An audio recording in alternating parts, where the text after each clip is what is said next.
Hi hello അസ്സലാമു അലൈക്കും. ഇപ്പം എന്തൊക്കെയുണ്ട് മക്കളെ വിശേഷം? സുഖമല്ലേ?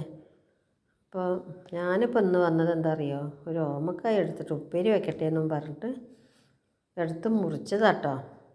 മുറിച്ച് നോക്കുമ്പോണ്ട് തൊലി ചെത്തുമ്പോൾ തന്നെ മനസ്സിലായി ഇത് ചനഞ്ഞിട്ടുണ്ട് എന്നുള്ളത്. അങ്ങനെ ഒരു നിരാശയിലാണ് ഇപ്പോൾ. എന്നാലോ മുറിച്ച് കഴിച്ച് നോക്കുമ്പോഴോ നല്ല മധുരം, എന്നാൽ ഫുള്ളും പഴുത്തിട്ടുമില്ല. അങ്ങനത്തെ ഒരവസ്ഥയിലുള്ളത്. അപ്പോൾ കുരുവൊക്കെ നല്ല മൂത്തിട്ടുണ്ട് കേട്ടോ. അപ്പോൾ ഇത് കണ്ടപ്പോൾ ഒന്ന് വീഡിയോ എടുക്കാൻ തോന്നി, അങ്ങനെ എടുത്തതാട്ടോ. അപ്പോൾ അസ്സലാമു അലൈക്കും. അങ്ങനെ കൂട്ടാൻ വയ്ക്കാനെടുത്ത ഓമക്കായ, ഞങ്ങൾ ഓമക്കായ എന്നാണ് പറയാം കേട്ടോ. ചിലവർ കർമൂസ് പപ്പായ എന്നൊക്കെ പറയും, ഞങ്ങളിവിടെ ഓമക്കായ എന്നാണ് പറയാം.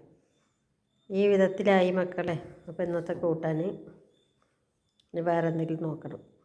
അപ്പോൾ ഇത് നമുക്ക് നല്ല മധുരമുണ്ട് കേട്ടോ. അപ്പോൾ ഇത് നമുക്ക് കഴിക്കാൻ.